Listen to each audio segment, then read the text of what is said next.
گاهی اوقات فکر میکنیم عشق تموم ماجراست، اما همیشه کسانی هستن که نمیخوان این خوشبختی رو ببینن و برای نابودی این عشق دست به هر کاری میزنن. داستان رضا و مریم داستان شوکه کننده عشقیه که با طلسم گره خورد و نابود شد. بوی عطر سیب و نارنگی با دیزاین زیبای پاییزی مغازه میوه فروشی رضا رو به بهشت کوچکی برای حواس پنجگانه تبدیل کرده بود. رضا جوانی 20 و چند ساله با قدی متوسط و خنده‌ای که دندانهای سالم و مرتبش رو نشون میداد، بیشتر از اینکه مغازه‌دار باشه شبیه یه مهمون نواز چیره دست بود. مشتری‌ها می اومدن، خرید می کردن و با روحیه‌ای سرشار از انرژی مثبت بیرون می رفتن. رضا با همه گرم می گرفت. از پیرزنی که دنبال کدو حلوا می گشت تا بچه‌ای که پولش برای خرید نارگیل کافی نبود. اما در این میان یه مشتری خاص بود که ریتم قلب رضا رو به هم می ریخت. مریم، دختری با چشمهایی که انگار 2 تیکه از آسمون رو دزدیده بودن و توی صورتش جا کرده بودن. هر چهارشنبه عصر مثل ساعت دقیق سر می رسید. با یه مانتوی ساده اما شیک، موهایی که قهوه‌ای تیره بود و با هر نسیمی بازی می کرد و لبخندی که می تونست زمستون سرد رو به بهار تبدیل کنه. رضا اون روزا تمام هفته رو برای این چهارشنبه ها زندگی می کرد. مغازش رو تمیزتر می کرد، بهترین میوه ها رو جدا می کرد و حتی لباس تمیزتر و شیکتر می پوشید. انگار قرار بود یه دیدار رسمی با ملکه انگلستان داشته باشه. اولین بار که رضا دل به دریا زد رو یادش نمیره. رضا دیگه فهمیده بود مریم خرمالو دوست داره. اون روز وقتی مریم رفت سمت سبد خرمالو، رضا از قبل براش بهتریناشو جدا کرده بود و گفت این برای شماست. مریم لبخند زد و گفت میدونستین من خرمالو دوست دارم؟ نگاهشون به هم گره خورد و هر دو لبخند زدن و از اون لحظه به بعد یخ بینشون آب شد و سر صحبت رو باز کردن. از قیمتا گذشتن و به سراغ آب و هوا رفتن. از آب و هوا گذشتن و به سراغ آرزوها رفتن. رضا فهمید که مریم دانشجوی معماریه و عاشق طراحی و مریم فهمید که رضا اهل کتابه و عاشق شعر. عشق مثل قارچ بعد از بارون بینشون جوونه زد. بدون اینکه کسی متوجه بشه قرارهای اولشون تو کافه های اطراف بود، بعدش پارک ها و بعد یه روز رضا جرأت کرد و گفت مریم، من یه مغازه‌دار سادم، پول زیادی ندارم ولی قلبم بزرگه و میدونی که چقدر دوستت دارم. اگه تو هم احساس منو داری میتونیم کنار هم تا ابد خوشبخت زندگی کنیم. با من ازدواج میکنی؟ مریم از خوشحالی گریه کرد و بله رو گفت. اما بهشت کوچیکشون یه دیوار بزرگ و مستحکم به نام مادر مریم داشت. زنی که صورتش انگار با یخ تراشیده شده بود و کلماتش مثل سوزن از دهانش بیرون می اومد. پدر مریم سالها قبل فوت کرده بود و مادرش زنی سرسخت و سنتی بود. وقتی مریم خبر خواستگاری رضا رو بهش داد، انگار خونش به جوش اومد. گفت مگه نمیدونی خالت تو رو برای پسرش نشون کرده؟ پسر خالت مهندس، ماشین داره، خونه داره. واقعا میخوای با این پسر یلاقبا ازدواج کنی؟ جنگ جهانی سوم توی اون آپارتمان کوچیک شکل گرفته بود. مریم که تا اون روز همیشه دختر خوب و مطیعی بود، این بار جلوی مادرش ایستاد. هفته ها بینشون کشمکش بود. التماس، گریه، قهر و سرکشی. بالاخره مادر مثل یه ژنرال شکست خورده که مجبور به عقب نشینی شده بود با اکراه قبول کرد. اما قبول کردنش مثل یه زخم کهنه بود که هر از گاهی عفونت میکرد و ازش چرک بیرون میریخت. توی مراسم عقد مادر مریم صورتش رو مثل یه ماسک بیروح نگه داشته بود و به رضا حتی یه نگاه محبت آمیز هم نکرد. توی مراسم عروسی وقتی رضا برای به دست آوردن دل مادرزنش بهش شیرینی تعارف کرد، گفت ممنون، میل ندارم و رفت. با این حال رضا و مریم خوشحال بودن. یه آپارتمان کوچیک توی یه محله قدیمی اجاره کردن و تشکیل زندگی دادن. 1 ماه اول زندگیشون مثل رویا بود. انگار توی یه فیلم هندی بازی میکردن. با هم میخندیدن، با هم آشپزی میکردن، با هم نقشه آینده میکشیدن. رضا انرژی بیشتری برای کارش داشت و مغازش رونق بیشتری گرفته بود. اما این آرامشی قبل از طوفان بود. مادر مریم فقط وقتی به خونشون میرفت که رضا خونه نباشه و با رفتارش نشون میداد که چشم دیدن رضا رو نداره. مدت کوتاهی گذشت. یه روز صبح چند تا مشتری معترض اومدن پیش رضا و گفتن پسته هایی که خریدن طعم تلخی میده.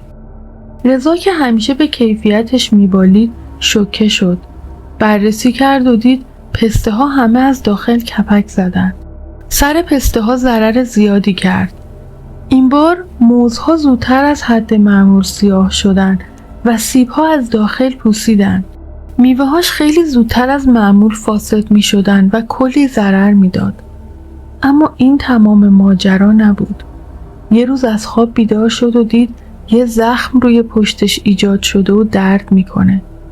مدتی گذشت و اصلاً خوب نمی شد. چند روز بعد یه جوش عجیب و غریب روی بازوش پیدا شد که مثل یه دایره قرمز بود و وسطش سیاه بود. پیش دکتر رفت.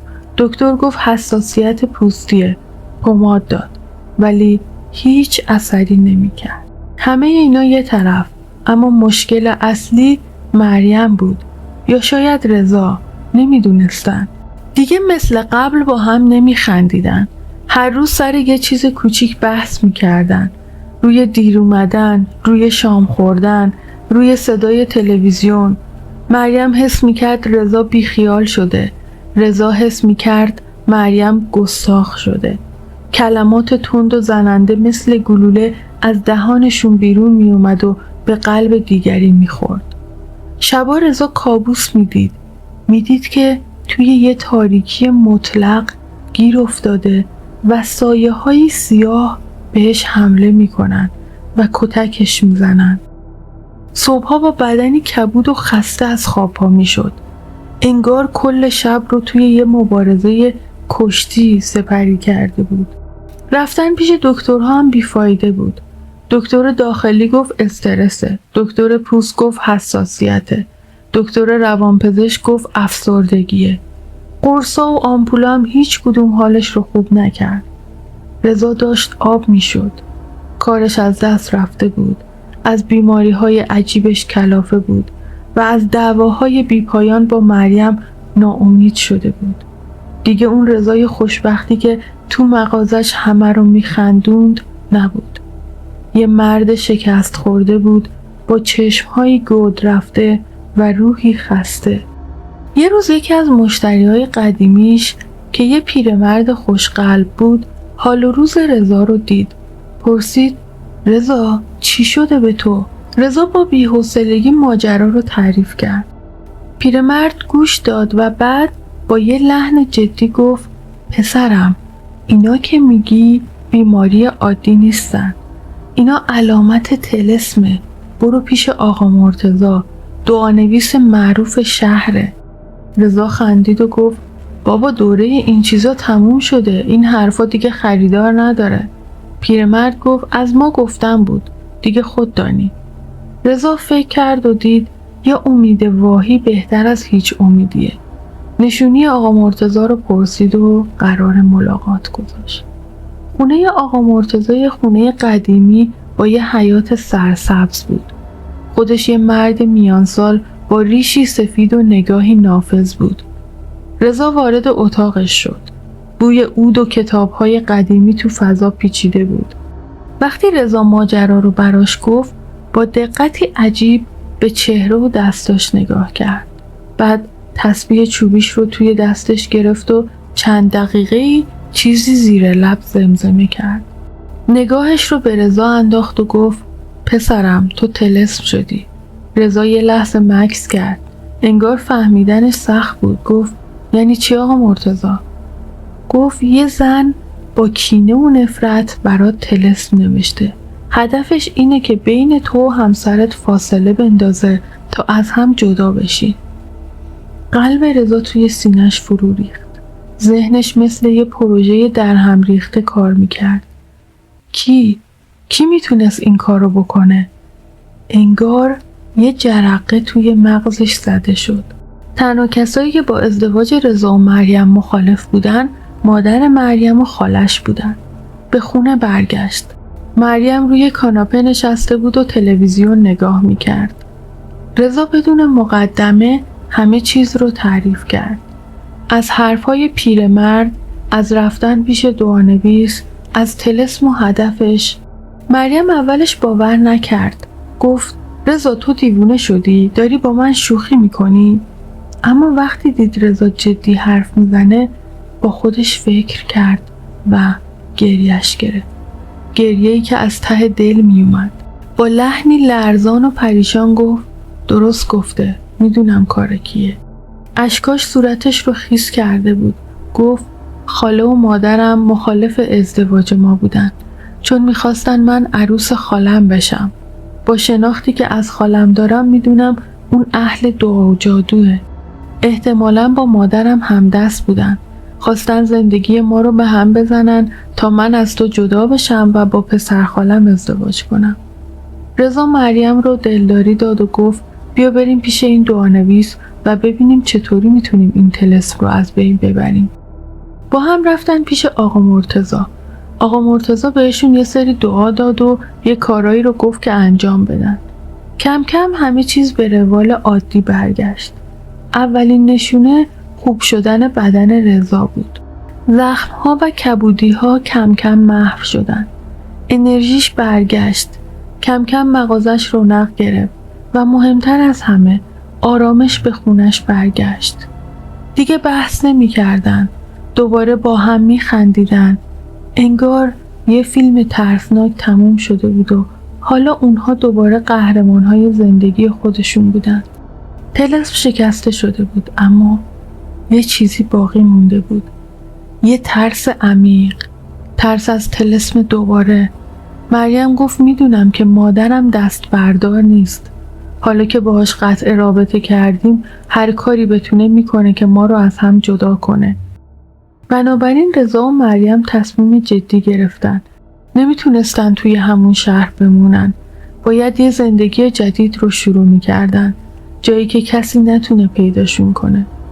فروختن مغازه و جمع کردن وسایل چند هفته طول کشید.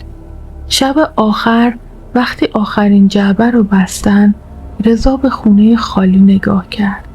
به دیوارهایی که شاهد خنده ها و گریه هاشون بود. مریم از پشت بغلش کرد. گفت تموم شد رضا، همه چی تموم شد. رضا لبخند زد. صبح روز بعد حرکت کردن. مسیر طولانی بود. آفتاب از پشت کوه‌ها میزد و جاده رو روشن میکرد. برای اولین بار بعد از مدت‌ها حس میکردن که نفس راحتی میکشن. به آینده نگاه میکردن. به یه شهر جدید، یه زندگی جدید، یه شروع جدید. یه خونه کوچیک اجاره کردن. رضا توی یه فروشگاه بزرگ شروع به کار کرد. مریم هم تونست با رزومه خوبش توی یه دفتر معماری استخدام بشه. زندگی به روال عادی برمیگشت. انگار اون کابوس 1 ساله فقط یه خواب بد بود. چند ماه گذشت. یه روز عصر مریم از سر کار اومد و با خوشحالی گفت که یه پروژه بزرگ گرفته. رضا هم ترفیع گرفته بود. زندگی داشت کم کم روی خوشش رو بهشون نشون میداد که اون شب رضا به مریم گفت که میخواد جشن بگیره. میاد دنبالش که شام برن بیرون. برای مریم یه دسته گل خرید. اما وقتی رسید خونه دید مریم روی مبل نشسته و به یه چیزی خیره شده. رنگ به رخ نداشت. رضا رفت سمتش، گفت مریم چی شده؟ مریم با انگشت اشاره کرد. روی میز کنار مبل یه پاکت نامه بود. هیچ اسم و نشونی روش نبود. رضا پاکت رو برداشت. با دستای لرزون پاکت رو باز کرد. داخلش یه تیکه کاغذ کوچیک بود که توش فقط یه جمله نوشته شده بود. بهترین آرزوها برای زندگی جدیدتون. امیدوارم این بار خوشبخت باشید. همین. جمله‌ای که میتونست از طرف یه دوست دلسوز باشه یا از طرف دشمنی که جای اونها رو پیدا کرده بود. رضا و مریم به هم نگاه کردند. لبخند روی لبهاشون یخ زده بود. فهمیدن که بازی هنوز تموم نشده. اونا از شهر فرار کرده بودن، اما از چشم‌ها نه.